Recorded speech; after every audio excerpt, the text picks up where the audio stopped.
Welcome back दोस्तों, मैं अंकित विश्वकर्मा एक बार फिर से आप सभी का आपके अपने YouTube channel DV online study में स्वागत करता हूं। दोस्तों जैसा कि आप सब देख रहे हैं कि यहाँ पे हम लोग वाईसीटी जनरल साइंस 2024 का जो दोस्तों ये बुक है, इसी बुक का हम लोग संपूर्ण अध्ययन कर रहे हैं। दोस्तों आपको बता दूं कि ये बुक हमारी रेलवे भर्ती से रिलेटेड सभी प्रकार के एग्जामों के लिए बेहद ही महत्वपूर्ण एवं इंपॉर्टेंट होगा। दोस्तों महत्वपूर्ण इस बात के लिए होगा कि रेलवे ने पिछले कुछ वर्षों में जितने भी एग्जाम करवाए हैं, जैसे कि दोस्तों railway ALP, railway technician, railway JE, NTPC, group D, RPF, SI, paramedical, दोस्तों इन्हीं सारे एग्जामों में जो पूछे गए प्रीवियस ईयर के जो क्वेश्चन है दोस्तों, उन्हीं क्वेश्चनों पे दोस्तों यहाँ पे हम लोग चैप्टर वाइज चैप्टर उन्हीं क्वेश्चनों को यहाँ पे हम लोग पढ़ रहे हैं या सॉल्व कर रहे हैं। दोस्तों आपको बता दूं कि बायोलॉजी हमारा जो ये चैप्टर है दोस्तों, ये बायोलॉजी का जो पार्ट है हमारे इस बुक में, हम इसको फिनिश करने वाले हैं। दोस्तों आज आपको बता दूं कि 24 क्लास होगी, पार्ट नंबर 24 होगा। इसके बाद दोस्तों एक हमारा कल क्लास होगा, पार्ट नंबर 25। दोस्तों 25 पार्ट नंबर से ही हमारा ये बुक क्या हो जाएगा, पूरा संपूर्ण खत्म हो जाएगा, यानी कंप्लीट हो जाएगा। इसके बाद दोस्तों आपको बता दूं कि बच्चों का डिमांड है कि अब इसके बाद फिजिक्स स्टार्ट किया जाए, तो दोस्तों आपको बता दूं कि तुरंत हम लोग फिजिक्स स्टार्ट कर देंगे और जल्दी से जल्दी फिजिक्स को कंप्लीट करके इसके बाद हम लोग केमिस्ट्री पढ़ेंगे। दोस्तों आपको बता दूं कि ये बुक रेलवे से रिलेटेड जितने भी एग्जाम होने हैं दोस्तों, जो आने वाले हैं, उन सभी के लिए बेहद ही रामबाण साबित होगा। दोस्तों आपको बता दूं कि आज जो हम लोग पढ़ेंगे दोस्तों, यहाँ पे देखिए 16वां अध्याय, 17वां अध्याय और 18वां अध्याय के बारे में हम लोग पढ़ेंगे।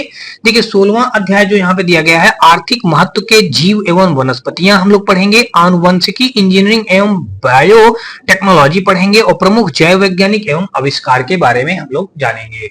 दोस्तों आपको बता दूं कि आपको पिछले कुछ दिनों से, लगभग 10 दिनों से हमारी क्लास बाधित थी। दोस्तों बाधित इसलिए थी, मैं जानबूझकर के बाधित नहीं कर रहा था, लेकिन कुछ मेरे घर में कुछ ऐसी प्रॉब्लम क्रिएट हो गई थी दोस्तों, कुछ ऐसी अनहोनी हो गई थी कि मुझे मजबूरन क्लास नहीं लेना पड़ पा रहा था, मैं क्लास नहीं ले पा रहा था। तो इसके लिए दोस्तों मैं आप सभी से माफी चाहता हूं। और लेकिन दोस्तों अब आपको कंटिन्यू क्लास हमारी मिलेंगी, अगली बार से दोस्तों ऐसा नहीं होने पाएगा। दोस्तों कुछ प्रॉब्लमें थी, मैंने बता दिया कि इस वजह से क्लास हमारी बाधित हो गई थी, लगभग 10 दिन हमारी क्लास नहीं चली है। तो इसके लिए दोस्तों माफी चाहते हैं और जल्द से दोस्तों हम लोग आगे और भी अपना क्लास ज्यादा से ज्यादा पढ़ करके कंप्लीट करेंगे। दोस्तों चलिए देखते हैं। दोस्तों यहाँ पे हम बायोलॉजी का आज पार्ट 24 पढ़ेंगे। और दोस्तों अगर आपको ये वीडियो और इस वीडियो का कोई भी पार्ट थोड़ा सा भी पसंद आए तो आप हमारे वीडियो को लाइक करिएगा, अपने दोस्तों ज्यादा से ज्यादा शेयर करिएगा। साथ में दोस्तों यदि आप चैनल पे पहली बार आए हो तो चैनल को सब्सक्राइब कर बेल घंटी जरूर दबा लीजिएगा। तो चलिए दोस्तों स्टार्ट करते हैं हम लोग आज का अपना पहला क्वेश्चन। और पहला क्वेश्चन दोस्तों देख लीजिएगा हमारा, दोस्तों यहाँ पे देख लीजिएगा हमारा पहला क्वेश्चन दिया गया है 16वां अध्याय का, आर्थिक महत्व के जीव एवं वनस्पतियों के बारे में हम लोग पढ़ेंगे। दोस्तों यहाँ पे पहला क्वेश्चन जो दिया गया है 2013 नंबर क्वेश्चन दिया गया है कि रेशम डाट डाट से प्राप्त किया जा सकता है। तो दोस्तों देख लीजिएगा, इसने पूछा यह है कि रेशम किससे प्राप्त किया जा सकता है। देखिए बाम्बिक्स मोरी से, मस्का डोमेस्टिका से, या क्यूलेक्स से, या फिर दोस्तों तितली से। तो दोस्तों आपको बता दूं कि जो रेशम प्राप्त किया जाता है वो हमारा प्राप्त किया जाएगा बाम्बिक्स मोरी से प्राप्त किया जाएगा। आपको बता दूं रेशम जो प्राप्त किया जाता है वो बाम्बिक्स मोरी से प्राप्त किया जाता है। विश्व का रेशम का प्रचलन सर्वप्रथम चीन में प्रारंभ हुआ था, विश्व में प्रथम बार।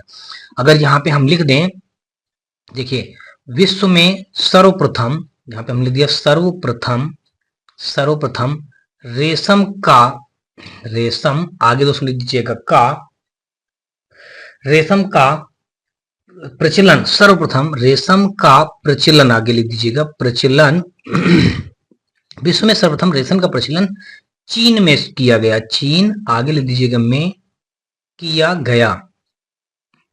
ये तो हमारा हो गया, देख लीजिएगा इसका पहला फैक्ट हो गया, ये बात आपने समझ लिया।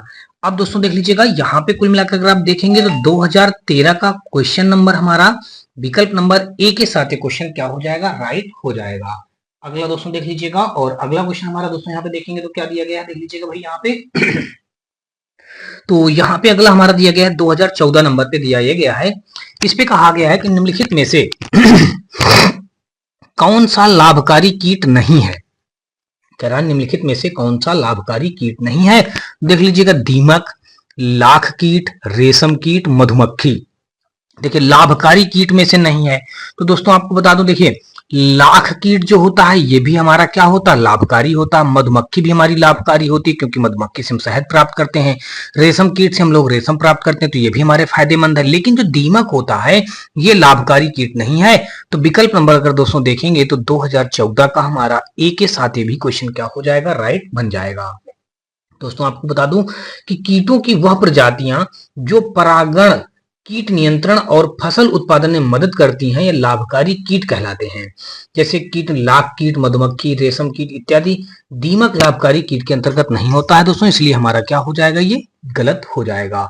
आगे दोस्तों देख लीजिएगा 2015 नंबर, और 2015 नंबर क्वेश्चन पे हमारा दिया गया है कि भारत सरकार ने किस भारतीय मसाले के लिए यूएस पेटेंट को चुनौती दी और उन्हें इसे रद्द करने के लिए मजबूर किया।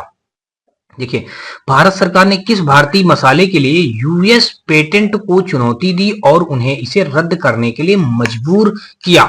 सरसों के लिए था, लौंग के लिए था, हल्दी के लिए था, या फिर दोस्तों इलायची के लिए था। तो दोस्तों ये जो था हमारा हल्दी के लिए था। हल्दी हमारे इस क्वेश्चन का राइट आंसर हो जाएगा दोस्तों। तो देखेंगे 2015 का विकल्प नंबर हमारा सी के साथ ये क्वेश्चन राइट हो जाएगा।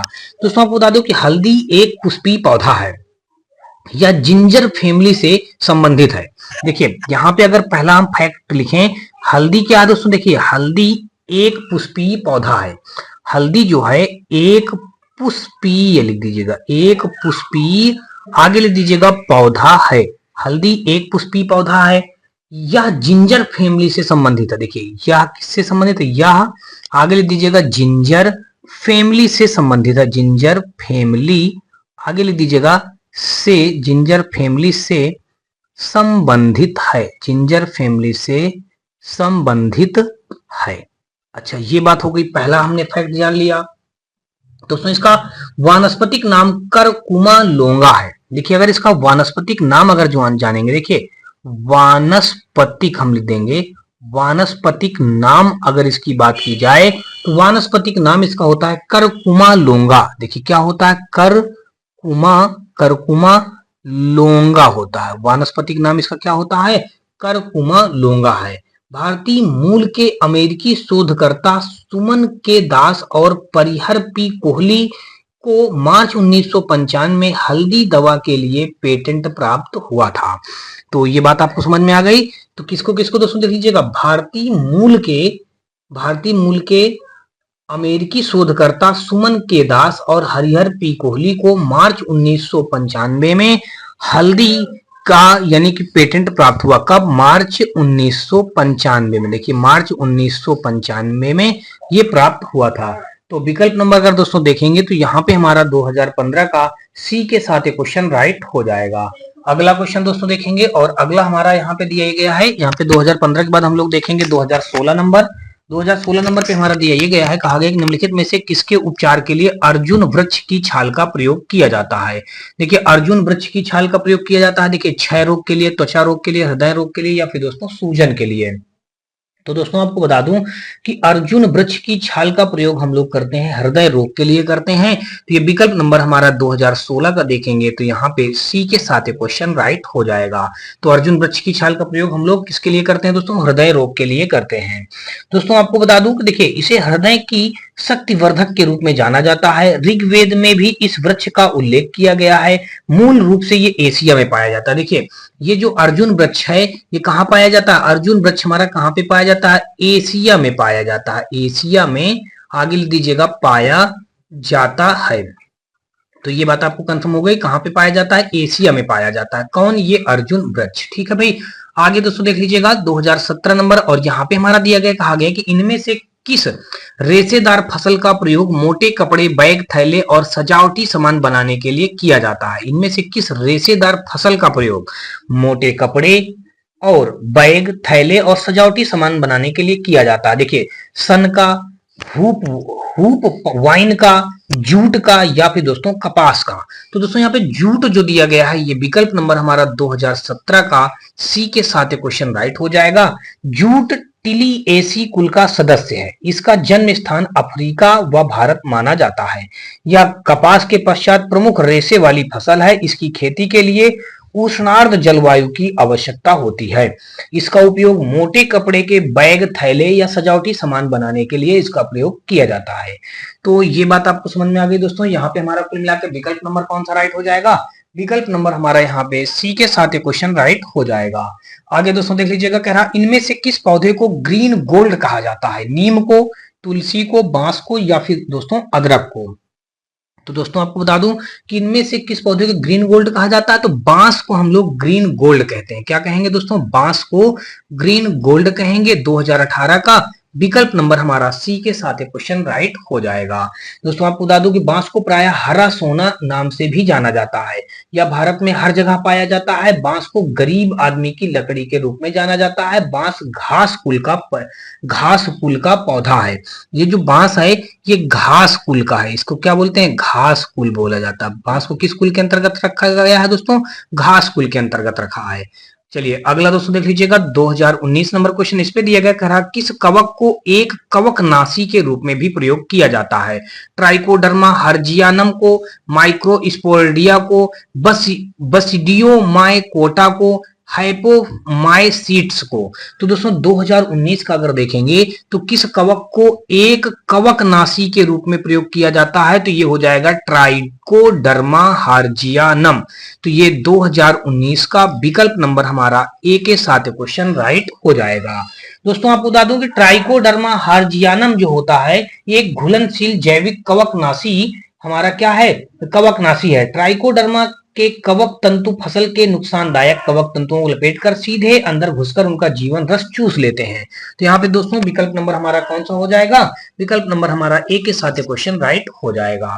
अगला दोस्तों देख लीजिएगा 2020 नंबर क्वेश्चन, और यहाँ पे दोस्तों देख लीजिएगा ये दिया दोस्तों यहाँ पे हमारा 2020 नंबर क्वेश्चन पे दिया गया है, कहा गया कि डाट डाट का उपयोग सुगंध संकेतक के रूप में किया जा सकता है।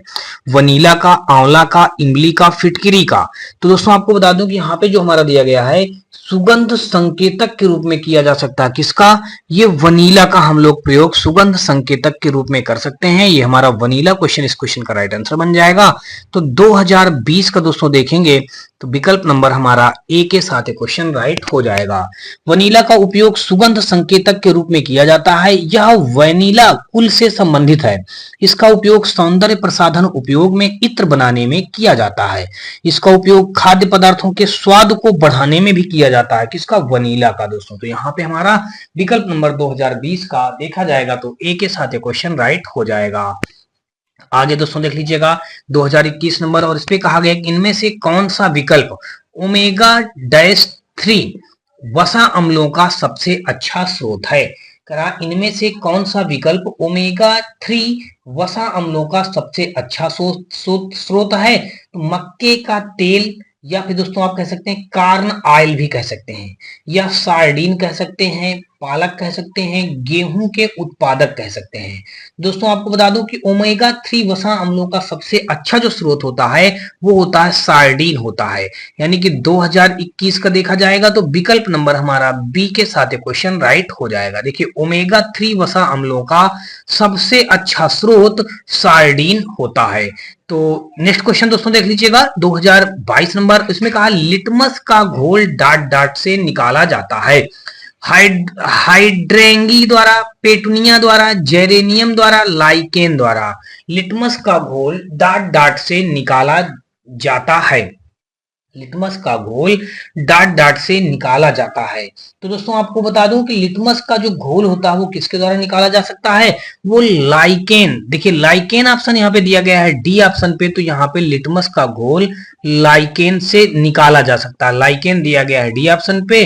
तो 2022 यानी कि 2022 का विकल्प नंबर हमारा डी के साथ क्वेश्चन राइट बन जाएगा। अब अगला दोस्तों देखेंगे, देखिए मैं आपको बता दूं कि लिटमस जो होता है बिलियन बैगनी रंग का रंजक होता है। लिटमस जो होता है वो बैगनी रंग का रंजक होता है जो थैलोफाइटा समूह के लाइकेन पौधे से निकाला जा सकता है। यह एक प्राकृतिक सूचक होता है। यह बिलियन न तो अम्लीय और ना ही क्षारीय होता है। लाइकेन वायु प्रदूषक के अच्छे सूचक माने जाते हैं। तो लिटमस का घोल लाइकेन से निकाला जा सकता है। ये दिया गया है डी ऑप्शन पे, तो विकल्प नंबर हमारा डी के साथ क्वेश्चन राइट हो जाएगा। आगे दोस्तों देख लीजिएगा, कहा गया केचुए के जरिए मृदा की उर्वरता बढ़ाने की प्रक्रिया को कहते हैं। जैविक खेती कहेंगे, वर्मी कंपोस्टिंग कहेंगे, यूट्रोफिकेशन कहेंगे, या कीट कास्टिंग कहेंगे। केचुए के जरिए मृदा की उर्वरता बढ़ाने की प्रक्रिया को कहते हैं। क्या कहेंगे दोस्तों, देख लीजिएगा।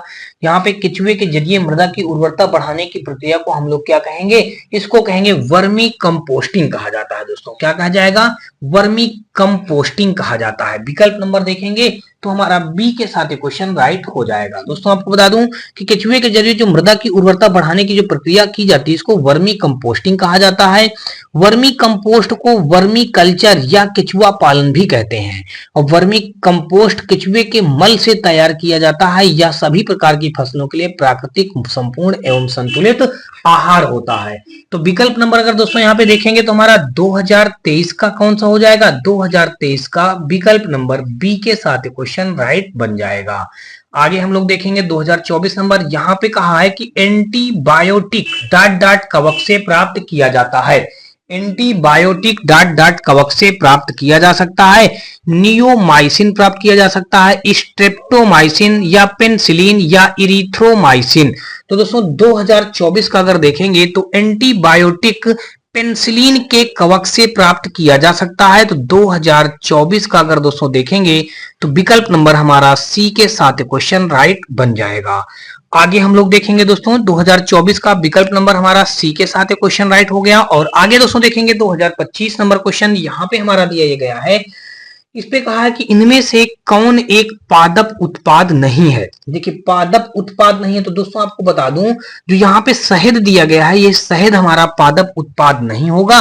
ये विकल्प नंबर दिया गया है डी ऑप्शन पे। तो 2025 का देखेंगे तो विकल्प हमारा डी के साथ क्वेश्चन राइट बन जाएगा। तो 2025 का विकल्प नंबर हमारा डी के साथ क्वेश्चन राइट बनेगा, यानी कि इनमें से कौन एक पादप उत्पाद नहीं है। तो पादप उत्पाद हमारा जो है वो शहद नहीं होगा। दोस्तों आपको बता दूं कि यह मधुमक्खी से प्राप्त किया जाता है। जो ये पादप उत्पाद नहीं है, जूट, रबड़, सागौन ये सब पादप उत्पाद हैं, लेकिन जो ये शहद है ये मधुमक्खी से प्राप्त किया जाता है, ये पादप उत्पाद के अंतर्गत नहीं आता है। शहद अधिक श्यानता वाला मीठा पदार्थ होता है। मधुमक्खियां शहद को इकट्ठा करके मोम का निर्माण करती हैं, जबकि जूट, रबर तथा सागौन पादप उत्पाद होते हैं। ठीक है ना दोस्तों। चलिए आगे दोस्तों देख लेते हैं 2026 नंबर, और इस पे कहा गया है कि निम्नलिखित में से किसे ऊन फाइबर के लिए पाला जाता है। निम्नलिखित में से किसे ऊन फाइबर के लिए पाला जाता है। अल पाका को, अलबामा को, अपाचे को, अलीवियल को। तो दोस्तों आपको बता दूं इसमें कहा है कि निम्नलिखित में से किसे ऊन फाइबर के लिए पाला जाता है। तो 2026 का अगर देखेंगे तो अल्पाका जो हमारा शब्द लिखा है यही हमारे इस क्वेश्चन का राइट आंसर बन जाएगा। 2026 का देखेंगे तो विकल्प नंबर ए हमारा जो हो जाएगा अल्पाका। तो अल्पाका जो होता है ये ऊन फाइबर के लिए पाला जाता है। यह लामा की भांति दिखने वाला ऊंट फैमिली का सदस्य है। ऊन का उत्पादन सबसे अधिक ऑस्ट्रेलिया में होता है। ऊन का सबसे ज्यादा निर्यात भी ऑस्ट्रेलिया करता है। मुलायम घास से ऊन बनाने में रासायनिक पदार्थ का प्रयोग होता है। मैरिनो ऊन मुख्य रूप से ऑस्ट्रेलिया में उत्पादित होता है। भारत में कश्मीर, पंजाब, राजस्थान में ऊन का अधिक उत्पादन होता है दोस्तों। ठीक है ना। भारत में अगर बात की जाए ऊन की उत्पादन सबसे ज्यादा कहाँ पे होता है, कश्मीर में, पंजाब में और राजस्थान में ऊन का उत्पादन भारत में ज्यादा होता है। तो ये सारी इससे रिलेटेड बातें हो गई दोस्तों। और अगला दोस्तों देख लीजिएगा 2027 नंबर क्वेश्चन, और इस पे कहा गया कि निम्नलिखित में से किसमें खाद्य फाइबर प्रचुर मात्रा में होता है। आइसक्रीम में, सफेद ब्रेड में, सेब में या फिर दोस्तों सेवइयां में। तो 2027 का अगर देखेंगे तो निम्नलिखित में से किसमें खाद्य फाइबर प्रचुर मात्रा में होता है। देखिए खाद्य पदार्थ प्रचुर मात्रा में जो होता है, देखिए खाद्य फाइबर प्रचुर मात्रा में होता है, तो ये जो हमारा सेब दिया गया है यही जो सेब हमारा इस क्वेश्चन का राइट आंसर बन जाएगा। 2027 का अगर देखेंगे तो विकल्प नंबर हमारा सी के साथ क्वेश्चन राइट हो जाएगा। तो दोस्तों आपको बता दो सेब में खाद्य फाइबर प्रचुर मात्रा में होता है। वैज्ञानिक भाषा में सेब को मेलस डोमेस्टिका कहा जाता है। सेब का एक निरोग फल के रूप में भी जाना जाता है वैज्ञानिक भाषा में। दोस्तों देखिए अगर यहाँ पे हम देखें तो यहाँ पे चलिए हम लिखे दे रहे हैं वैज्ञानिक भाषा में, यहाँ पे हम लिख दिया वैज्ञानिक भाषा में क्या बोला जाता है, मेलस डोमेस्टिका। देखिए यहाँ पे हम लिख देंगे मेलस डोमेस्टिका, डोमेस्टिका बोला जाएगा। ठीक है ना। तो मेलस डोमेस्टिका बोला जाता है ये इसको वैज्ञानिक भाषा में। किसको, सेब को। वैज्ञानिक भाषा में सेब को लिख दीजिएगा, सेब को वैज्ञानिक भाषा में मेलस डोमेस्टिका बोला जाता है। चलिए भाई आगे देख लेते हैं। यहाँ पे कहा गया है 2028 नंबर क्वेश्चन पे कहा गया सामान्यतः किस पेड़ की टहनी या डाल कह सकते हैं का उपयोग दांत साफ करने के लिए किया जाता है? आम का, नीम का, सागौन का या फिर दोस्तों केले का? तो सभी दोस्तों जानते हैं कि नीम की जो टहनी होती है उसको दांत साफ करने के लिए प्रयोग करते हैं। और नीम हमारी एक बहुत ही औषधि पूर्ण हमारी पेड़ या पत्तियां, उसकी सभी जो पेड़ पत्तियां छाल जो भी होता है ये सभी औषधि से भरपूर परिपूर्ण होती है। यानी कि नीम जो है, नीम की टहली या डाल से हम लोग दांत साफ करने का काम करते हैं। तो 2028 का अगर दोस्तों देखेंगे तो विकल्प नंबर बी के साथ ये क्वेश्चन हमारा राइट हो जाएगा। दोस्तों आपको बता दूं कि नीम जैव और जीवाणु प्रतिरोधी है। नीम का वैज्ञानिक नाम अगर दोस्तों जानेंगे आप तो एजाडायरेक्टिका इंडिका है। यह भारतीय मूल का एक पतझड़ वृक्ष है। तो ये सारी बातें हैं दोस्तों। चलिए अगला क्वेश्चन हम लोग देख लेते हैं 2029 नंबर, और इस पे कहा है कि निम्नलिखित में से कौन सा घ्राण सूचक है? इनमें से कहा निम्नलिखित में से कौन सा घ्राण सूचक है? अब देखिए घ्राण सूचक जानेंगे तो घ्राण सूचक अगर आप जानेंगे तो देखिए 4 ऑप्शन दिए गए हैं। कहा गया लाल पत्ता गोभी का रस, फिनाल क्वेथिलीन या वनीला या लिटमस पेपर। तो घ्राण सूचक जो हमारा दोस्तों होता है वो होता है वनीला। देखिए वनीला दिया गया है सी ऑप्शन पे। तो 2029 का देखा जाए तो विकल्प नंबर हमारा सी के साथ क्वेश्चन राइट हो जाएगा। दोस्तों आपको बता दूं कि वनीला घ्राण सूचक है। कुछ ऐसे पदार्थ होते हैं जिनकी गंध अम्लीय या क्षारकीय माध्यम में बदल जाती है, इन्हें गंधीय सूचक भी कहते हैं। तो 2029 का विकल्प नंबर अगर देखा जाए तो हमारा सी के साथ क्वेश्चन राइट हो जाएगा। आगे दोस्तों देख लीजिएगा 2029 के बाद हम लोग देखेंगे 2030 नंबर, और यहाँ पे हमारा कहा गया कि निम्नलिखित में से कौन सा कुनैन का एक स्रोत है? देखिए बहुत बार पेपर में पूछा गया है ये क्वेश्चन। निम्नलिखित में से कौन सा कुनैन, देखिए कुनैन का एक स्रोत है। दोस्तों जो सिनकोना होता है यही हमारा इसका एक मुख्य स्रोत है। देखिए सिनकोना कुनैन का एक स्रोत है। सिनकोना की कंप ज्वर की प्रधान दवा है। यह रूबिएसी कुल की वनस्पति है। सिनकोना पेड़ की छाल से मलेरिया की पहली दवा कुनैन बनाई गई थी। देखिए मैंने आपको क्या बताया, ये जो सिनकोना वृक्ष की छाल से, यहाँ पे अगर आप लिखेंगे, चलिए मैं लिखे दे रहा हूं थोड़ा सा। ठीक है, सिनकोना वृक्ष की छाल से, वृक्ष की छाल से सिनकोना वृक्ष की छाल से देखिए सिनकोना वृक्ष की छाल से मलेरिया की पहली दवा। देखिए यहाँ पे आप क्या लिखेंगे, छाल से मलेरिया, आगे लिख दीजिएगा मलेरिया की पहली दवा, मलेरिया की पहली दवा सिनकोना, पहली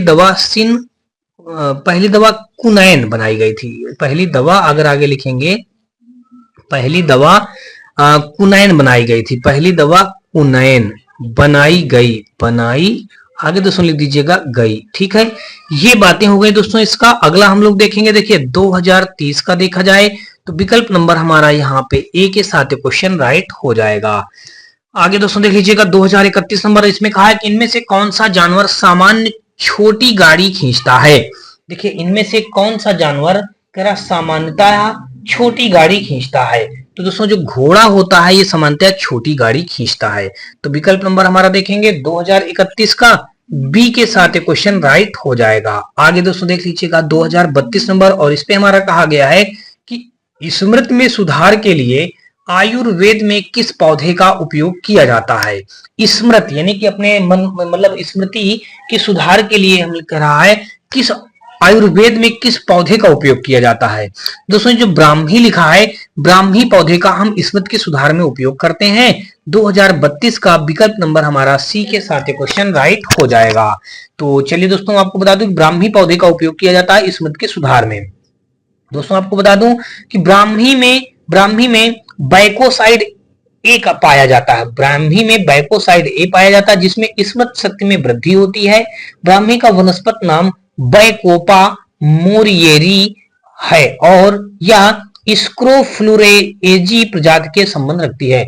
इसका ब्राह्मी का वनस्पतिक नाम अगर आप जानेंगे, देखिए यहाँ पे अगर हम लिख दें, देखिए हमने यहाँ पे लिख दिया ब्राह्मी, देखिए हमने यहाँ लिख दिया ब्राह्मी का क्या लिखेंगे, वानस्पतिक नाम, वानस्पतिक आगे लिख दीजिएगा, वानस्पतिक आगे लिख दीजिएगा नाम।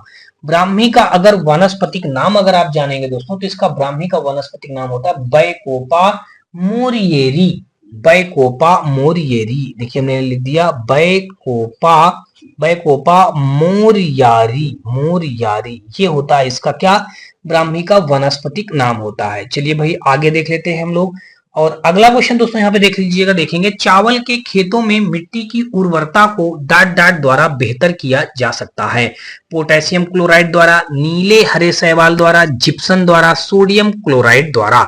तो चावल के खेतों में मिट्टी की उर्वरता को डाट डाट द्वारा बेहतर किया जा सकता है। तो ये हमारा दोस्तों जो बेहतर किया जाएगा, ये नीले हरे शैवालों के द्वारा बेहतर किया जा सकता है। ये दिया गया है बी ऑप्शन पे। दोस्तों 2033 का अगर देखेंगे तो विकल्प नंबर हमारा बी के साथ क्वेश्चन राइट हो जाएगा। तो चावल के खेतों में मिट्टी की उर्वरता को नीले हरे शैवालों द्वारा बेहतर किया जा सकता है। चलिए भाई आगे दोस्तों देख लीजिएगा। और अगला हमारा 234 नंबर 2034 नंबर पे कहा है कि पौधे के किस भाग में हमें कॉफी मिलती है, पौधे के किस भाग में हमें कॉफी मिलती है। तो दोस्तों आपको बता दूं कि यहाँ पे जो फली वाला भाग होता है, देखिए फली, फली में हमें क्या होता है, पौधे के किस भाग में हमें कॉफी मिलती है, कॉफी में मिलती है फली वाले भाग में।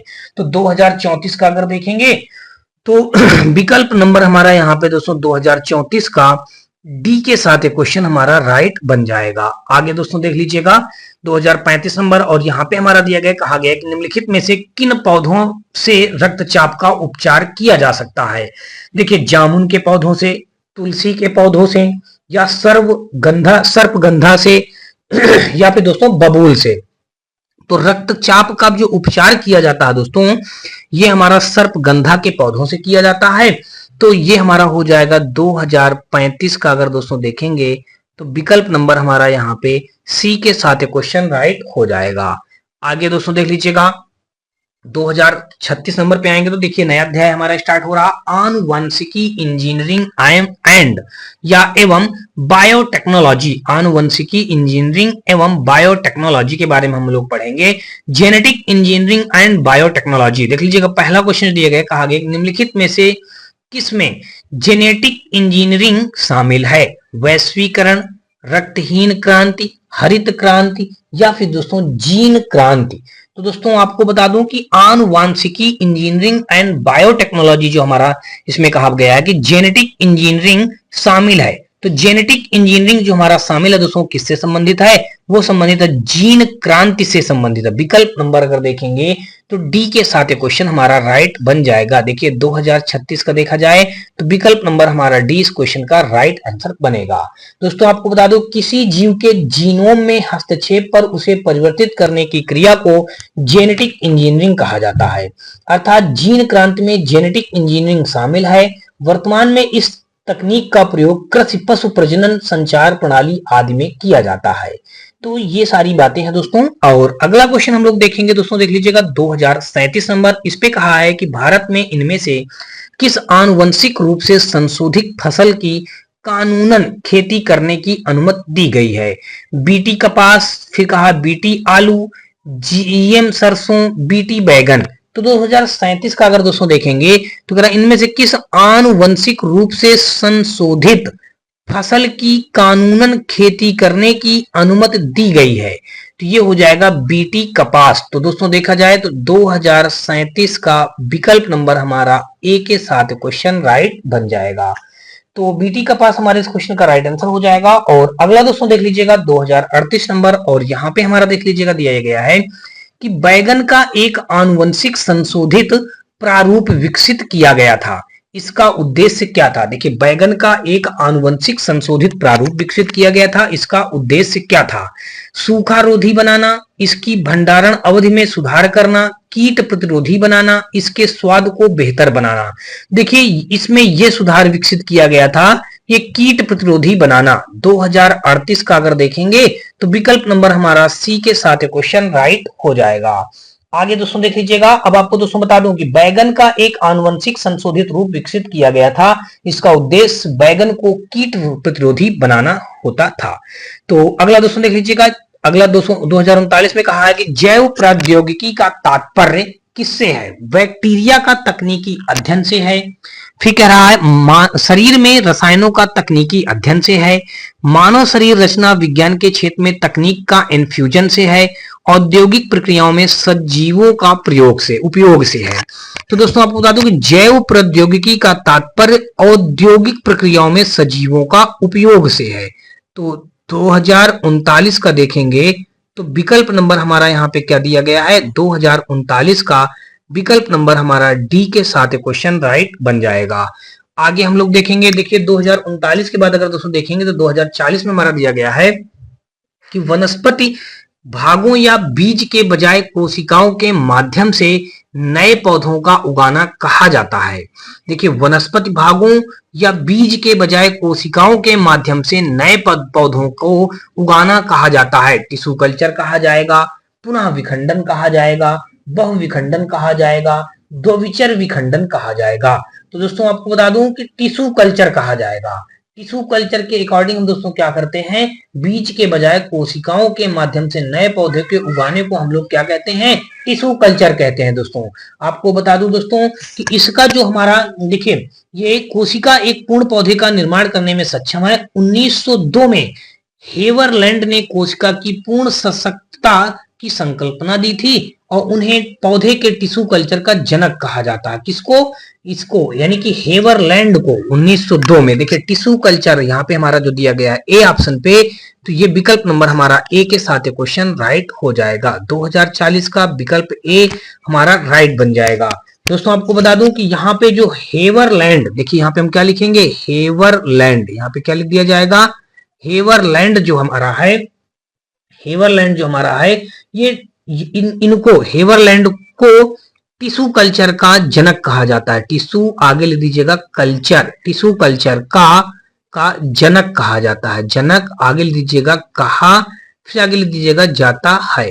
टिश्यू कल्चर का जनक कहा जाता है। हेवरलैंड को टिश्यू कल्चर का जनक कहा जाता है। अच्छा ये बात हो गई। आगे दोस्तों देख लीजिएगा इन्होंने कब इसकी खोज की थी? तो इन्होंने खोज की थी 1902 ईस्वी में खोज की थी। कब की थी? 1902 ईस्वी में खोज की थी। आगे दोस्तों देख लीजिएगा 2041 नंबर क्वेश्चन पे हमारा दिया गया है, कहा गया है कि अपराधी को पहचानने के लिए फोरेंसिक विभाग निम्नलिखित तकनीक का प्रयोग करता है। अपराधी को पहचानने के लिए फोरेंसिक विभाग निम्नलिखित तकनीक का प्रयोग करता है। डीएनए एडिटिंग का, डीएनए स्लाइसिंग का, डीएनए फिंगरप्रिंटिंग का, डीएनए एम्प्लीफिकेशन का। तो दोस्तों देख लिए 2041 में हमारा जो दिया गया है इस क्वेश्चन का, कह रहा है अपराधी को पहचानने के लिए फोरेंसिक विभाग निम्नलिखित तकनीक का प्रयोग करता है। डीएनए फिंगरप्रिंटिंग का प्रयोग करता है। दोस्तों जैसे कोई व्यक्ति अपराध करता है, उसको फोरेंसिक विभाग की टीम में जब उसकी तकनीकी जांच करेगी तो उसको डीएनए फिंगरप्रिंट से जांच किया जाता है। तो यहाँ पे दोस्तों देखा जाए तो 2041 का हमारा दिया गया है सी ऑप्शन पे। तो 2041 का विकल्प नंबर हमारा सी के साथ क्वेश्चन राइट हो जाएगा।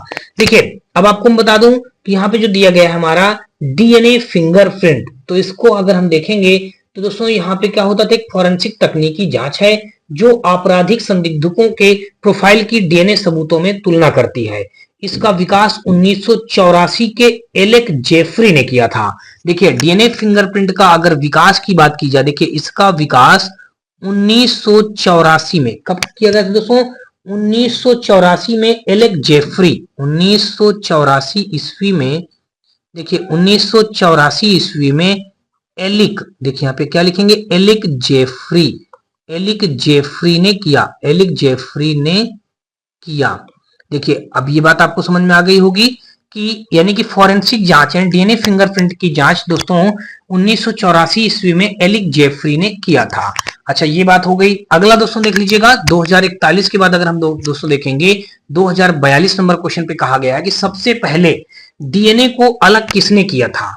फेडरिक मिएस्चर ने, अल्फ्रेड कोसेल ने, फोबस लेवेने ने, जेम्स वाटसन और फ्रांसिस क्रिक ने। तो देखिए सबसे पहले डीएनए को अलग किसने किया था? सबसे पहले डीएनए को अलग किसने किया था? तो ये दोस्तों आपको बता दूं कि फेडरिक मिएस्चर ने, जो विकल्प नंबर ए में दिया गया है, इन्होंने ही सबसे पहले डीएनए को अलग किया था। किसने अलग किया था? यहाँ पे डीएनए को अलग करने वाले व्यक्ति हो जाएंगे हमारे फेडरिक, देखिए कौन हो जाएंगे, फेडरिक मीएस्चर, देखिए मीएस्चर जो हैं इन्होंने ही क्या किया था, इन्होंने ही डीएनए को अलग किया था सबसे पहले। तो ये हमारा दिया गया है दोस्तों, देख लीजिएगा 2042 का अगर देखा जाए तो विकल्प नंबर हमारा ए के साथ क्वेश्चन राइट बन जाएगा। आगे दोस्तों देख लीजिएगा 2043 नंबर, और इसमें हमारा ये कहा गया है कि 2013 में स्टेम सेल की मदद से पहला मानव लीवर डाट में विकसित किया गया था। देखिए 2013 में, कौन से सन की बात की जा रही है, 2013 में कह रहा है स्टेम सेल की मदद से पहला मानव लीवर डाट में विकसित किया गया था। कहां पे विकसित किया गया था, तो दोस्तों आपको बता दूं कि पहला मानव शरीर का लीवर जो था वो जापान में विकसित किया गया था। जापान दिया गया है विकल्प नंबर ए में। तो 243 का दोस्तों देखेंगे तो विकल्प नंबर हमारा ए के साथ क्वेश्चन राइट हो जाएगा। आगे दोस्तों देख लीजिएगा 243 का विकल्प नंबर हमारा ए के साथ क्वेश्चन राइट हो जाएगा। और अगला दोस्तों देख लीजिएगा हमारा यहाँ पे दिया ये गया है, इस पे कहा गया है क्वेश्चन पे 244 नंबर पे भाई ये दिया गया, कहा गया कि CRISPR का क्या अभिप्राय है। तो दोस्तों आपको बता दूं, कैटेगरिकली रेगुलरली इंटरस्पेक्टेड शॉर्ट पैलियोड्रोमिक रिजर्व। तो ये दोस्तों गलत है, ऐसा इसका जो उच्चारण दिया गया है, ये जो अभिप्राय है ये गलत है। फिर लिखा है कैटेगरिकली रेगुलरली इंटरस्पेक्टेड शॉर्ट पॉलीड्रोमिक रिपीट्स, जो रिपीट्स लिख दिया ये भी गलत है। अगला दोस्तों देख लीजिएगा यहाँ पे दिया गया है, यहाँ पे ये देखिए क्लस्टर, जो कैटिलरली लिखा था ये गलत है, ये क्लस्टर होता है। क्लस्टर रेगुलरली इंटरस्पेडेड शॉर्ट पैलियोड्रोमिक रिपीट्स, ये बात हमारी सत्य है, और डी वाला भी गलत हो जाएगा। 244 का दोस्तों देखेंगे तो विकल्प नंबर हमारा सी के साथ क्वेश्चन राइट बन जाएगा। आगे दोस्तों देख लीजिएगा, और अगला हमारा 245 नंबर पे देखेंगे भाई, यहाँ पे दिया ये गया है, कहा गया कि आनुवंशिक या अनुवांशिक अभियांत्रिकी का दूसरा नाम क्या है। डीएनए अंगुली मुद्रण, डीएनए संपादन, पुनः संयोजक डीएनए प्रौद्योगिकी, वंशाणु उपचार। तो अनुवांशिकी या अनुवांशिक अभियांत्रिकी का दूसरा नाम जो होता है वो पुनः संयोजक डीएनए प्रौद्योगिकी नाम है। तो 2045 का हमारा देखेंगे तो विकल्प नंबर हमारा सी के साथ क्वेश्चन राइट हो जाएगा। दोस्तों आपको बता दूं कि अनुवांशिकी अभियांत्रिकी का दूसरा नाम पुनः संयोजक डीएनए प्रौद्योगिकी है। यह ऐसी तकनीक है जिसके द्वारा किसी प्राणी के डीएनए को परिवर्तित कर उसमें होने वाले आनुवंशिक विकारों को दूर किया जाता है। तो ये बात हो गई दोस्तों यहाँ से। और अगला क्वेश्चन दोस्तों देख लीजिएगा, यहाँ पे दिया गया कि निम्नलिखित में से कौन ट्रांसजेनिक फसल का एक उदाहरण नहीं है। बैगन, पालक, टमाटर, मक्का। दोस्तों जो यहाँ पे पालक शब्द दिया गया है यही हमारा जो होता है ट्रांसजेनिक फसल का एक उदाहरण नहीं है। तो 2046 का देखेंगे तो विकल्प नंबर हमारा बी के साथ क्वेश्चन राइट हो जाएगा। आगे दोस्तों देख लीजिएगा, यहाँ पे दिया गया है 2047 नंबर में कहा है जेनेटिक इंजीनियरिंग के संबंध में भिन्न का पता लगाएं। बीटी कॉटन, गोल्डन राइस, अम्ल फ्लोरा या फिर दोस्तों भिंडी। तो 2047 का अगर दोस्तों देखेंगे तो विकल्प नंबर हमारा दिया गया है डी पे भिंडी। भिंडी हमारा इस क्वेश्चन का हो जाएगा राइट आंसर। जेनेटिक इंजीनियरिंग के संबंध में भिन्न का पता लगाएं, भिंडी। यहाँ पे भिंडी हमारा जो दिया गया है यही हमारा क्या हो जाएगा, इन सबसे भिन्न हो जाएगा, डिफरेंट हो जाएगा, डी ऑप्शन। विकल्प नंबर देखेंगे तो 2047 का विकल्प नंबर हमारा डी के साथ क्वेश्चन राइट हो जाएगा। दोस्तों आपको बता दूं कि बीटी कार्टन, गोल्डन राइस तथा अम्ल फ्लोरा जेनेटिक इंजीनियरिंग द्वारा विकसित क्रमशः कपास, चावल तथा आलू की प्रजातियां हैं, जबकि भिंडी एक फल है और जिसका उपयोग सब्जी के रूप में किया जाता है, जिसे राम तरोई के नाम से भी जाना जाता है। यह जेनेटिक इंजीनियरिंग द्वारा विकसित नहीं होता है। तो ये बातें थी। और अगला दोस्तों देख लीजिएगा 2048 नंबर में कहा कि भारत में डीएनए फिंगरप्रिंटिंग के पिता के रूप में किसे जाना जाता है। अभी आपने पीछे क्वेश्चन पढ़ा है दोस्तों, देखिए मैंने बता रखा है कि डीएनए फिंगरप्रिंट के उसमें किसको जाना जाता है, तो ये जाना जाता है दोस्तों, आपको बता दूं कि भारत में डीएनए फिंगरप्रिंट के पिता के रूप में किसे जाना जाता है, लालजी सिंह को जाना जाता है। भारत में डीएनए फिंगरप्रिंट के पिता के रूप में लालजी सिंह को जाना जाता है। ये मूलतः जौनपुर के रहने वाले थे। लालजी सिंह हैदराबाद स्थित कोशिकीय एवं आणविक जीव विज्ञान केंद्र के भूतपूर्व निर्देशक भी रह चुके हैं और बनारस हिंदू विश्वविद्यालय के कुलपति भी रहे हैं। लालजी सिंह देख लीजिएगा, दिया गया है डी ऑप्शन, यही हमारा क्या हो जाएगा, विकल्प हमारा डी के साथ क्वेश्चन राइट हो जाएगा। ये दोस्तों कहाँ के रहने वाले मूलतः थे, ये जौनपुर के रहने वाले थे। ये बनारस हिंदू विश्वविद्यालय के कुलपति भी थे। देखिए बनारस लिख देंगे, बनारस हिंदू विश्वविद्यालय, हिंदू विश्वविद्यालय, बनारस हिंदू विश्वविद्यालय के कुलपति भी, के आगे लिख दीजिएगा कुलपति, के कुलपति भी थे, के कुलपति भी आगे दोस्तों लिख दीजिएगा थे। ये बात हो जाएगी। चलिए 248 का देखेंगे तो विकल्प नंबर हमारा डी के साथ क्वेश्चन राइट हो जाएगा। आगे दोस्तों देख लीजिएगा, अब हम लोग पढ़ने जा रहे हैं दोस्तों 18वां अध्याय यानी कि प्रमुख जैव वैज्ञानिक आविष्कार के बारे में पढ़ेंगे। देखिए 2049 नंबर का हमारा जो क्वेश्चन दिया गया है, कहा गया है कि थियोफ्रेस्टस को निम्न में से किसका जनक कहा जाता है। थियोफ्रेस्टस को निम्न में से किसका जनक कहा जाता है। रसायन विज्ञान का, वनस्पति विज्ञान का, भौतिक विज्ञान का, जंतु विज्ञान का। तो 2049 का अगर दोस्तों देखेंगे तो विकल्प नंबर जो हमारा यहाँ पे दिया गया है, देखिए वनस्पति विज्ञान, इसमें क्या पूछा गया, थियोफ्रेस्टस निम्न में से किसका जनक कहा जाता है, तो ये वनस्पति विज्ञान का कहा जाता है। तो यहाँ पे देखेंगे 249 का विकल्प नंबर हमारा बी के साथ क्वेश्चन राइट हो जाएगा। दोस्तों आपने जान लिया। अब देखिए यहाँ पे अगर देखा जाए तो जीव विज्ञान का, देखिए मैं यहाँ पे लिखे भी दे रहा हूं, देखिए जीव विज्ञान का अगर जनक आप जानेंगे तो जीव विज्ञान का जनक जो दोस्तों होता है वो होता है अरस्तु, आप जानते होंगे, ठीक है ना। जीव विज्ञान के जनक किसको जानते हैं आप, अरस्तु को जानेंगे। रसायन विज्ञान का अगर दोस्तों जानेंगे, देखिए रसायन विज्ञान, अगर रसायन विज्ञान की बात आ जाए तो रसायन विज्ञान के जनक जो होते हैं एंटोनी लेवोजियर हुए। एंटोनी, देखिए मैं यहाँ पे लिखे दे रहा हूं एंटोनी, यहाँ पे आप लिख दीजिएगा एंटोनी लियोजियर, एंटोनी लेवोजियर, यहाँ पे लिख दीजिएगा लेवोजियर। दोस्तों देख लीजिएगा यहाँ पे हमारा भौतिक विज्ञान हो जाएगा। देखिए भौतिक विज्ञान का अगर जानेंगे, भौतिक विज्ञान, तो भौतिक विज्ञान का आप जानते हैं दोस्तों कौन है, यहाँ पे न्यूटन इसके जनक हैं, भौतिक विज्ञान के न्यूटन जनक हैं। जंतु विज्ञान की अगर बात कर ली जाए, देखिए जंतु विज्ञान की बात कर ली जाए, जंतु विज्ञान, तो जंतु विज्ञान के भी हमारे कौन है, यही अरस्तु जी ही है, हमारे अरस्तु ही इनको पिता माना गया है। अगर दोस्तों आनुवंशिकी की बात की जाए, देखिए किसकी बात की जाए, आनुवंशिकी की, आनुवंशिकी, देखिए आनुवंशिकी की अगर बात की जाए तो ग्रेगर जॉन मेंडल है, ग्रेगर, देखिए यहाँ पे हम लिख देंगे ग्रेगर, आगे लिख दीजिएगा John Mendel, Gregor John Mendel हो जाएंगे। और दोस्तों यहाँ पे आपने जान ही लिया वनस्पति विज्ञान के हमारे कौन हो जाएंगे, थियोफ्रेस्टस हमारा वनस्पति विज्ञान के अंतर्गत आता है। तो ये सारी चीजें हो गई दोस्तों, आपने यहाँ पे समझ लिया, जान लिया। कुल मिलाकर 2049 का विकल्प नंबर हमारा बी के साथ क्वेश्चन राइट हो जाएगा। और अगला दोस्तों देखेंगे 2050 नंबर, उसमें कहा गया है कि उस प्रसिद्ध जीव वैज्ञानिक का नाम बताइए जिसमें गैलापागोस द्वीप समूह का नाम जुड़ा है। उस प्रसिद्ध जीव वैज्ञानिक का नाम बताइए जिसमें कह रहा है गैलापागोस द्वीप समूह का नाम जुड़ा है।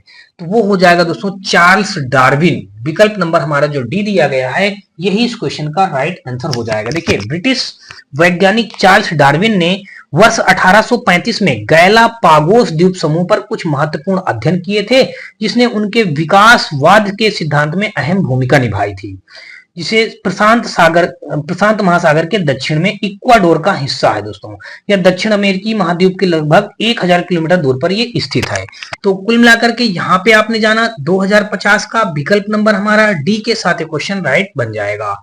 आगे दोस्तों देख लीजिएगा 2051 नंबर, और यहाँ पे हमारा दिया ये गया है, इस पे कहा गया है कि निम्नलिखित में से किस वैज्ञानिक को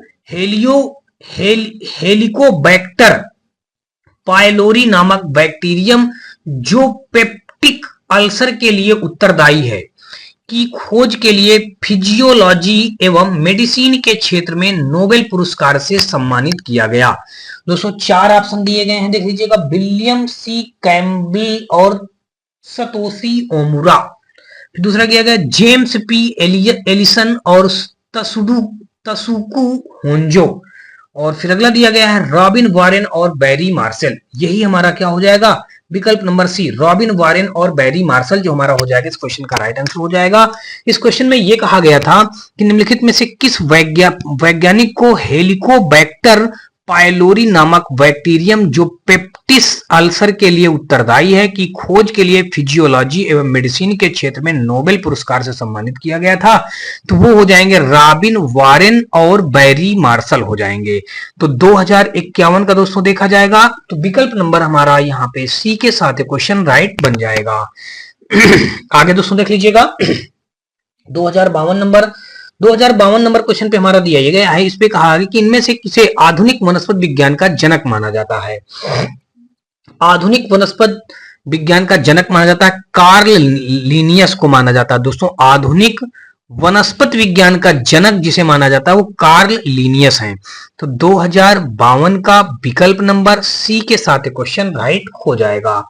दोस्तों आपको बता दूं कि कार्ल वान लिनियस जो हैं इन्हें सारा विश्व कैलोरस लिनियस के नाम से भी जाना जाता है। इन्हें आधुनिक वनस्पति विज्ञान का जनक कहा जाता है। इन्होंने द्विनाम पद्धति की शुरुआत की। लिनियस की पुस्तक का नाम सिस्टेमा नेचुरी है। इन्हें आधुनिकी वर्गीकी के पिता के रूप में भी जाना जाता है। चलिए अगला दोस्तों देख लेते हैं 2053 नंबर क्वेश्चन पे। और यहां पे हमारा दिया गया कहा गया कि पेनिसिलिन की खोज किसने की थी। लुई पास्चर ने, चार्ल्स डार्विन ने, अलेक्जेंडर फ्लेमिंग ने, ग्रेगर मेंडल ने। पेनिसिलिन की खोज किसने की थी। लुई पास्चर ने, चार्ल्स डार्विन ने, अलेक्जेंडर फ्लेमिंग ने, ग्रेगर मेंडल ने।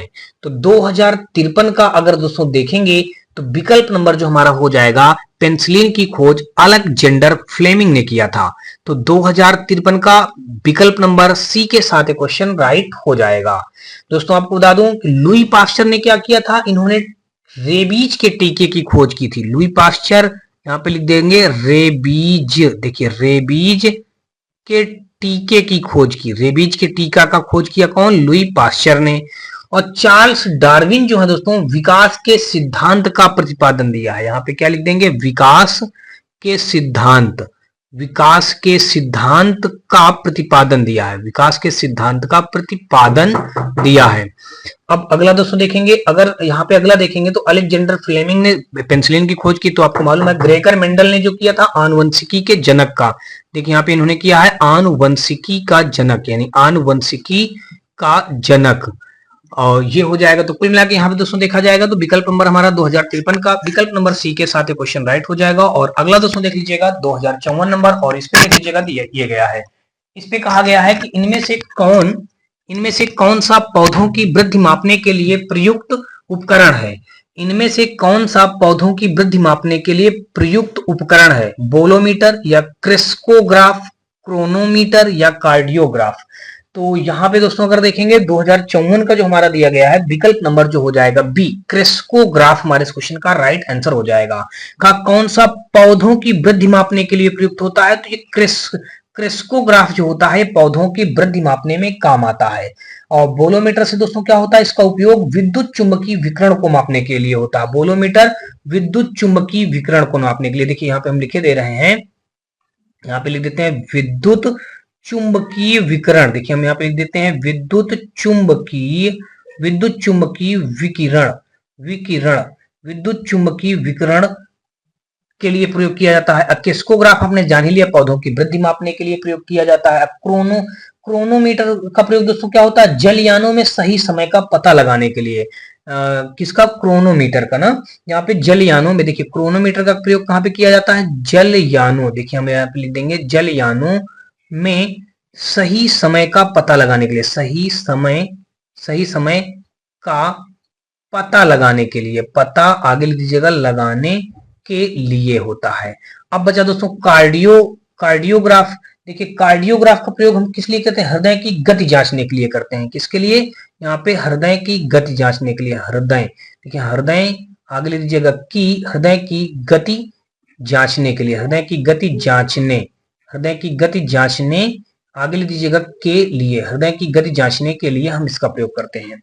तो कुल मिला के यहाँ पे आपने देखा दोस्तों 2054 का विकल्प नंबर हमारा बी के साथ क्वेश्चन राइट हो जाएगा। और अगला दोस्तों देख लीजिएगा 2055 नंबर, कहा है कि किसने सर्वप्रथम पेसमेकर का आविष्कार किया था? किसने सर्वप्रथम पेसमेकर का आविष्कार किया था? तो जॉन होप्स जो है दोस्तों, इन्होंने पेसमेकर का सर्वप्रथम आविष्कार किया है। तो यहाँ पे अगर दोस्तों देखेंगे 2055 का विकल्प नंबर हमारा बी के साथ क्वेश्चन राइट हो जाएगा। तो ये जो हमारे जॉन होप्स हैं, इन्होंने ही पेसमेकर का सर्वप्रथम आविष्कार किया था। चलिए अगला दोस्तों देख लीजिएगा। अगर दोस्तों आपको बता दूं, यहाँ पे अगर देखेंगे तो जो ये अर्ल डिक्कन जो दिए गए हैं, वर्जीनिया एगर जो दिए गए हैं, ये सब क्या है? ये दोस्तों होता है, ये देखिए वर्जीनिया एपगर, जो ये वर्जीनिया एपगर होता है, ये किससे संबंधित होता है? ये होता है दोस्तों, आपको बता दूं कि प्रसूति विज्ञानी से होता है। देखिए ये प्रसूति, यहाँ पे हम लिख देते हैं प्रसूति विज्ञानी। देखिए प्रसूति विज्ञानी से संबंधित है ये, हम लिख देंगे प्रसूत, आगे लिख दीजिएगा विज्ञानी, प्रसूति विज्ञानी। और ये क्रिस्टीना बर्नार्ड, देखिए क्रिस्टीना बर्नार्ड जो लिखा हुआ है, ये हमारा किससे संबंधित है? पहला मानव हृदय प्रत्यारोपण था। क्रिस्टीना बर्नार्ड जो है, ये पहला, हम लिख देते हैं पहला मानव हृदय प्रत्यारोपण। प्रत्यारोपण का मतलब दोस्तों ये हुआ कि एक दूसरे मानव के हृदय दूसरे मानव में लगाया गया था। और देखिए अर्ल डिक्कन जो दिया गया है, ये चिपकने वाली पट्टियां, ये इससे क्या हो, ये चिपकने, देखिए यहाँ पे हम लिख दिया चिपकने वाली पट्टियां। देखिए चिपकने, आगे लिख दीजिएगा वाली पट्टी है, चिपकने वाली पट्टी, ये क्या हो जाएंगे? चिपकने वाली पट्टी हो जाएंगी। तो यहाँ पे आपने जाना दोस्तों 2055 का विकल्प नंबर हमारा बी के साथ क्वेश्चन राइट हो जाएगा। और अगला दोस्तों देख लीजिएगा 2056 नंबर, कहा है कि पोलियो वैक्सीन की खोज किसके द्वारा की गई थी? पोलियो वैक्सीन की खोज सर्वप्रथम किसके द्वारा की गई थी? तो दोस्तों देख लीजिएगा, पोलियो वैक्सीन की खोज सर्वप्रथम दोस्तों जोनास साल्क के द्वारा की गई थी। विकल्प नंबर सी पे मौजूद है। तो यहाँ पे देखेंगे तो 2056 का विकल्प नंबर हमारा सी इस क्वेश्चन का राइट आंसर हो जाएगा। पोलियो वैक्सीन की खोज किसके द्वारा की गई थी? तो जोनास साल्क के द्वारा पोलियो वैक्सीन की खोज की गई थी। तो ये बात हो गई। अब दोस्तों आपको बता दूं, देखिए यहाँ पे जो हमारा हो जाएगा, पोलियो एक विषाणुजन्य रोग है। देखिए पोलियो क्या है? देखिए सबसे अगर पहला पॉइंट अगर देखेंगे, देखिए पोलियो जो है हमारा, यहाँ पे लिख दीजिएगा पोलियो विषाणुजन्य रोग है। देखिए विषाणुजन्य रोग है, पोलियो जो हमारा विषाणुजन्य रोग है, विषाणुजन्य, आगे लिख दीजिएगा रोग है।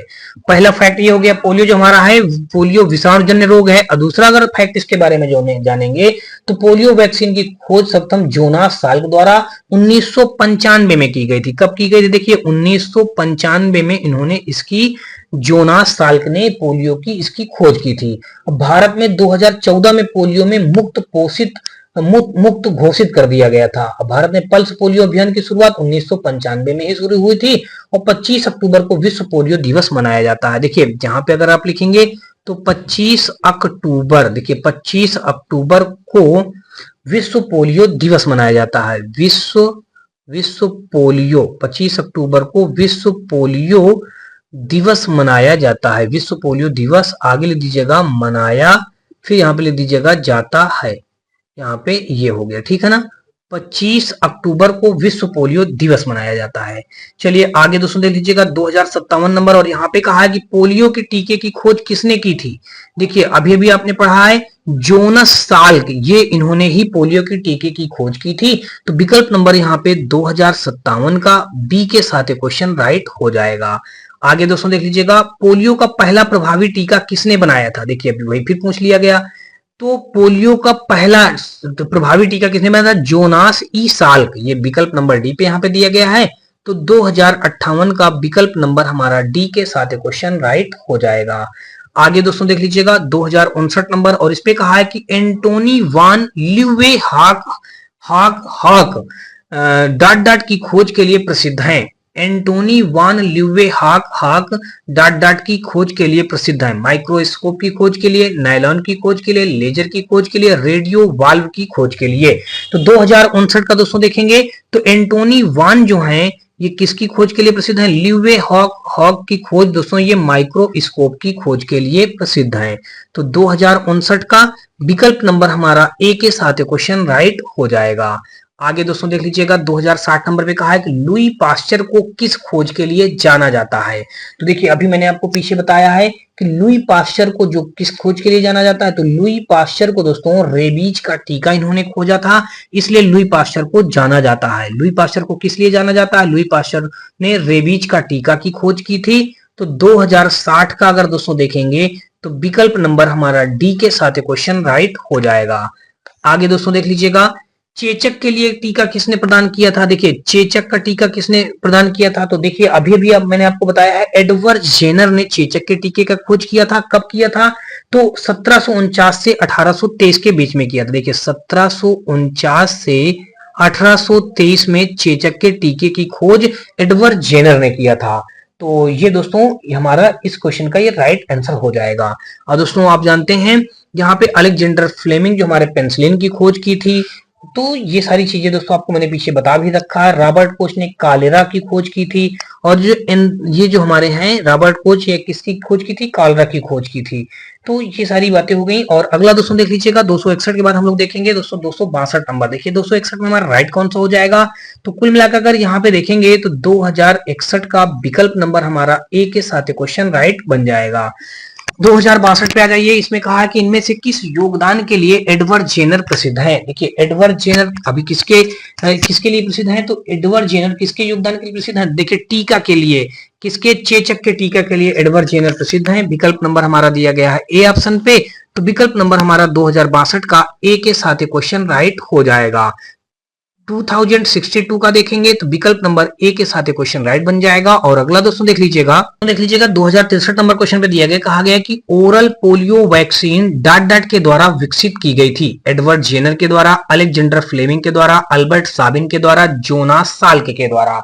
तो 2063 का अगर दोस्तों देखेंगे तो अल्बर्ट साबिन जो है दोस्तों इन्हीं के द्वारा ये ओरल पोलियो वैक्सीन विकसित की गई थी। किसके द्वारा? अल्बर्ट साबिन के द्वारा। तो 2063 का देखेंगे तो विकल्प नंबर हमारा सी के साथ क्वेश्चन राइट हो जाएगा। आगे दोस्तों देख लीजिएगा 2064 नंबर, और इस पे कहा है कि पेनिसिलिन का आविष्कार किसने किया था।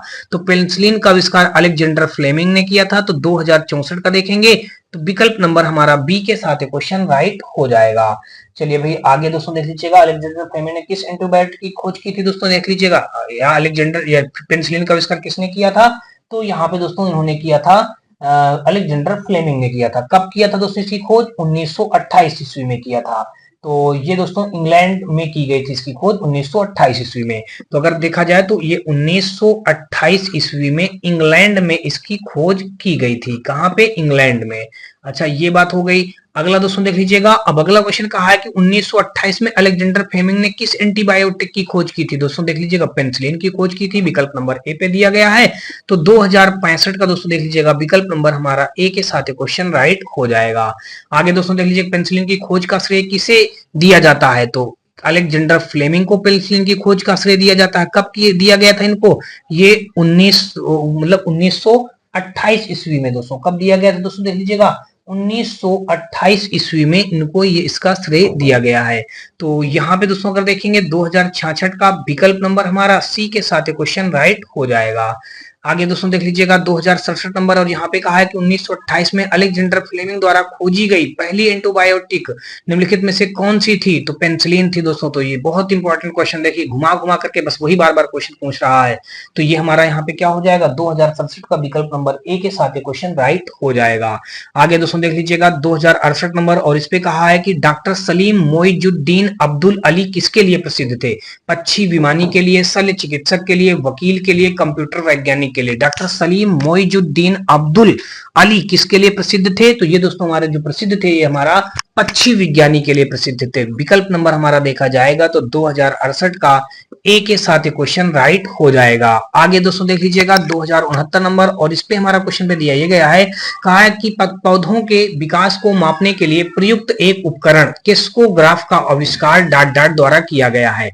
हैदर अली द्वारा, सत्येंद्र बोस द्वारा, सुब्रमण्यन चंद्रशेखर द्वारा, जगदीश चंद्र बोस द्वारा। तो दोस्तों आपको बता दूं कि यहाँ पे पौधों के मतलब यहाँ पे कह रहा है पौधों के विकास के लिए मापने के लिए उपयुक्त एक उपकरण किस्कोग्राफ का आविष्कार किसके द्वारा किया गया था? तो जगदीश चंद्र बोस द्वारा किया गया था। विकल्प नंबर डी पे मौजूद है। तो 2069 का देखेंगे तो विकल्प नंबर हमारा डी के साथ क्वेश्चन राइट हो जाएगा। आगे दोस्तों देख लीजिएगा 270 नंबर, यहाँ पे कहा है कि सर जगदीश चंद्र बोस द्वारा पौधों में वृद्धि को मापने हेतु निर्मित उपकरण का नाम बताइए। किस्कोग्राफ, अभी देखिए आपने पीछे पढ़ा है ना, तो किस्कोग्राफ हमारा दिया गया है ए ऑप्शन पे। तो 2070 का विकल्प नंबर हमारा ए के साथ क्वेश्चन राइट हो जाएगा। आगे दोस्तों देख लीजिएगा 2071 नंबर, और 2071 नंबर क्वेश्चन पे दोस्तों देखेंगे तो यहाँ पे दिया गया है, कहा गया दुनिया का पहला मानव हृदय प्रत्यारोपण किसने किया था? देखिए दुनिया का पहला मानव हृदय निर्माण या प्रत्यारोपण, निर्माण है दोस्तों, दुनिया का पहला मानव हृदय प्रत्यारोपण किसने किया था?